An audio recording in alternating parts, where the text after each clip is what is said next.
Colombia está en pleno proceso de transformación volcada en la puesta en marcha de los acuerdos de paz de 2016. Esa tarea se ha vuelto aún más compleja con la llegada de miles de sus vecinos venezolanos. Analizamos esta situación con María Jesús Vega, que es portavoz y responsable de comunicación de ACNUR. ¿Qué tal, María Jesús? Bienvenida. Gracias. ¿Qué se encuentran todas estas personas cuando cruzan la frontera y se ven ya pisando suelo colombiano? ¿De qué viven? ¿Cómo viven? ¿Dónde trabajan? ¿Cuál es su situación?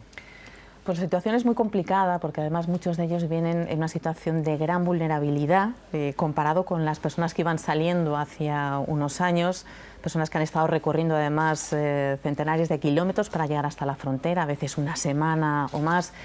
Se están ubicando muchos de ellos en asentamientos informales o en zonas, en suburbios de las ciudades, en áreas donde a veces no hay pues un sistema de saneamiento, donde no hay pues una atención directa. Estamos trabajando junto con el gobierno colombiano y con las contrapartes en Colombia para darles una asistencia humanitaria en esa primera emergencia, paquetes higiénicos, comidas, atención psicosocial, identificar casos más vulnerables, porque muchos de ellos vienen después de haber sido víctima de violencia sexual y de género por parte de las bandas que operan también en esa región transfronteriza. ¿Hay varios perfiles entre esos migrantes que llegan a Colombia desde Venezuela? Hay perfiles de todo tipo, tenemos refugiados, hay migrantes, hay personas que están huyendo porque les persiguen, porque les amenazan en el país, gente que huye por la violencia generalizada, por la situación socioeconómica y política del país, porque no tienen acceso a lo básico, a comida, agua, a medicinas, o sea, gente que fallece por no tener pues esa medicación que necesitan para un tratamiento a lo mejor de una enfermedad crónica. Entonces hay un perfil variado en cuanto a los motivos de salida, pero también hay un perfil variado en cuanto a las expectativas de permanencia. Mientras estamos entre 1,5 millones y 2 millones de personas que están permanentemente en Colombia, hay otros que van y vienen por plazo de una semana para poder proveerse de comida o de una atención médica de urgencia. De cosas que no tienen en su país, obviamente. Exactamente. Tienen una tarjeta transfronteriza de permanencia por una semana que les han otorgado. Son 4 millones a los que les han dado las autoridades colombianas ese permiso y van y salen y entran, con lo cual es un espacio complejo. Si añadimos que hay 800.000 personas colombianas que han retornado desde Venezuela a Colombia después del contexto que se han encontrado en Venezuela, es otro foco de presión. Y claro, todo esto, porque es muchísima gente, las cifras que estás manejando, todo esto está cambiando la vida de los colombianos. ¿De qué manera está impactando, por ejemplo, en su economía y en otros ámbitos fundamentales, en sus estructuras?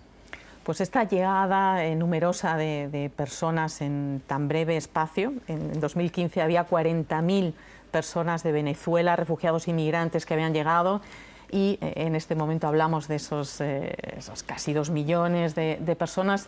Estamos viendo que los sistemas, las infraestructuras sanitarias, de alojamiento, de salud, educativas, están sufriendo una enorme presión.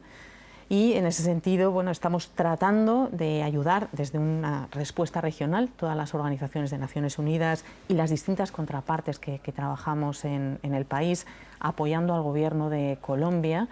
Pero efectivamente, mientras sigamos teniendo una bolsa de en torno a 1 millón de personas sin documentación y sin registro, ahí va a haber muchas dificultades porque esas personas se encuentran en una situación de marginación muy grande.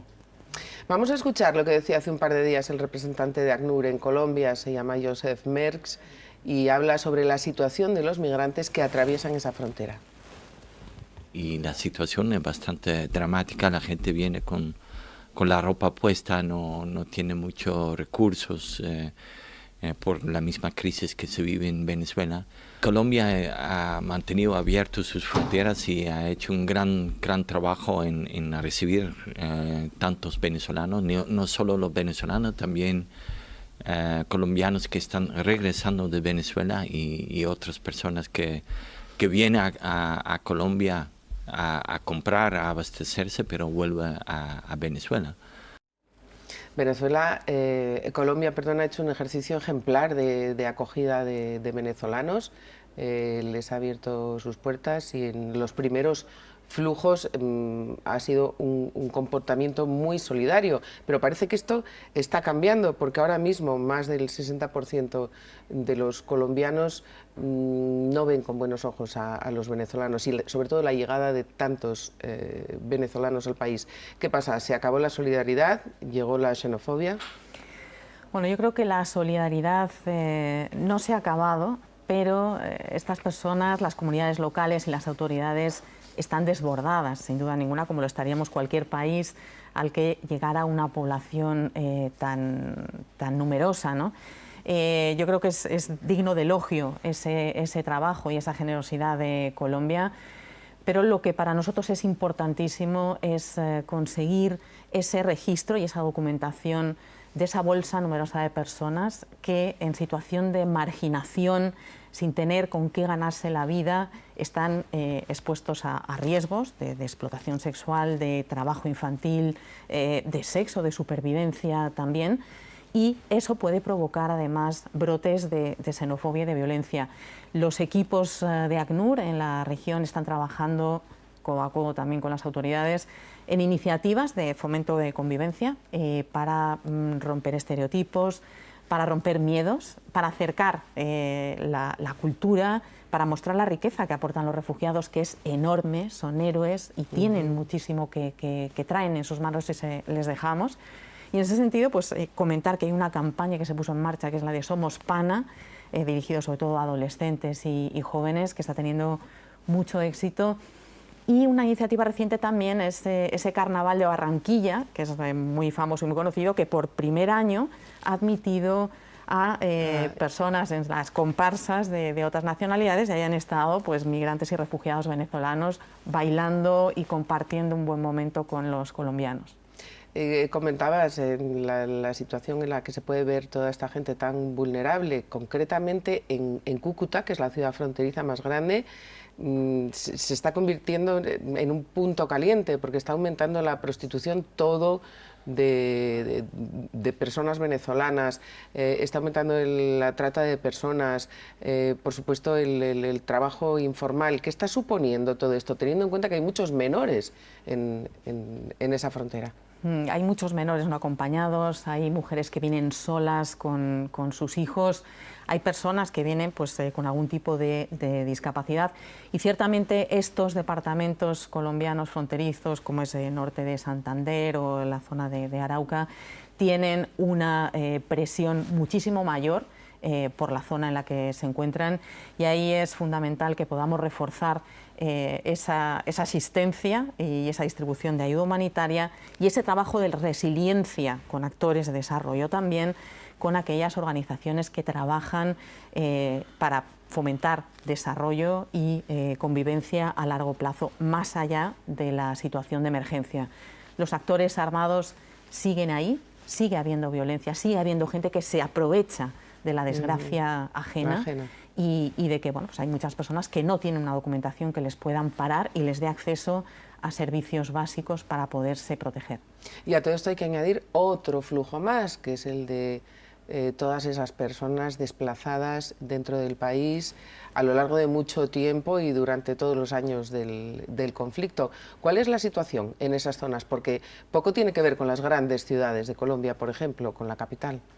Sí, cierto es, la situación de desplazamiento interno dentro de Colombia es otro reto añadido a los que ya hemos comentado. Hay cerca de 8 millones de personas registradas como desplazadas dentro de Colombia a lo largo de las últimas décadas y estamos trabajando también desde ACNUR y todo el equipo de Naciones Unidas y otros actores para intentar dar respuesta a esa situación. Es preocupante que pese a los avances que ha habido en materia legislativa y en materia política después de la firma del Acuerdo de Paz en 2016, sigue habiendo un desplazamiento de población importante, sigue habiendo asesinatos de líderes comunitarios, de personas que son defensores de derechos humanos y desde ese año, desde 2016, ha habido más de 335.000 personas que se han visto obligadas a desplazarse nuevamente, algunos bueno, pues múltiples desplazamientos a lo largo de su vida. ¿Y quién se ocupa de esas personas? El Gobierno de Colombia tiene una legislación sobre desplazamiento interno, bueno, la verdad es que es ejemplar a nivel internacional. Está trabajando en la puesta en marcha de esos acuerdos de paz, pero no están poniéndose en marcha de la misma manera en los 32 departamentos de todo el país. Nosotros desde ACNUR estamos dando asistencia, estamos proporcionando a través de equipos móviles ese apoyo para el registro, trabajamos en integración de población desplazada, que también esa población desplazada colombiana se agrupa en el extrarradio de las grandes ciudades y tiene muchas necesidades pues de integración, de acceso a servicios. Y bueno, pues en ello estamos en este reto, que debería de ser un reto compartido y con el apoyo de la comunidad internacional. ¿Cuál tiene que ser ese apoyo? Porque oíamos la semana pasada al presidente Duque un poco molesto con el informe de Naciones Unidas sobre Derechos Humanos de Colombia. Sin embargo, esta semana se ha reunido con el secretario general de la ONU, con Antonio Guterres, y parece que ahí va a haber un refuerzo de esa colaboración, tanto por parte de la ONU como de la comunidad internacional. ¿En qué va a consistir? Sí, a ver, en Colombia operamos muchas agencias de Naciones Unidas, trabajamos codo a codo con las autoridades. Ese acuerdo al que se ha llegado con el secretario general tiene 3 ejes fundamentales, que es la puesta en marcha de los acuerdos de paz, el trabajo con población migrante y refugiada y el apoyo de la comunidad internacional. Y por otro lado, es la puesta en marcha de la Agenda 2030, de los Objetivos de Desarrollo Sostenible en Colombia. Ahí vamos a seguir como parte de esa respuesta, nosotros trabajando muy estrechamente con la OIM y con otras agencias como UNICEF, con quienes estamos, por ejemplo, incidiendo mucho en el tema de evitar apatridia entre los niños venezolanos que nacen en Colombia de padres de Venezuela, puesto que la legislación colombiana nos está permitiendo el que tengan un acceso a la nacionalidad en caso de que se quedaran apátrida de otra forma. María Jesús Vega, muchísimas gracias por haber estado con nosotros en Latinoamérica en 24 horas y mucha suerte y adelante con su trabajo. Gracias a vosotros y confiamos en que la